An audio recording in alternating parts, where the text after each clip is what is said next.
Tony joins us in studio with what happens next. Brian, the letter from the head of the Michigan Education Association says even if teachers okay the idea, a walk-off would only come if what's happening in Lansing warrants it. But it makes it clear that's a possibility. It is illegal for public workers to strike in Michigan, and the letter tells teachers to vote yes only if they're willing to risk the loss of pay and possibly their jobs. A question and answer packet attached to the letter asks, won't these actions hurt our students?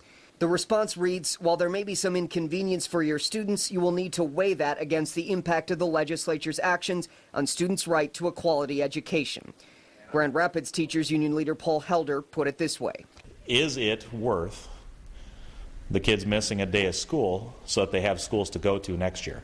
Helder says the proposed per-student cuts would be devastating, especially for urban districts like Grand Rapids.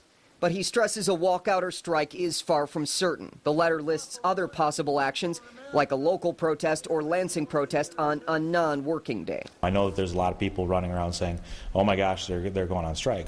No.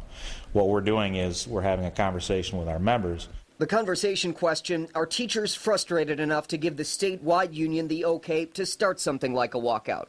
Why the frustration? The letter points to education cuts, the recently passed emergency manager bill, a plan to force schools to privatize services, one to block raises while contracts are being negotiated, and one to mandate higher health care contributions. The letter calls those ideas from Lansing and others an attack on Michigan's public schools and middle class.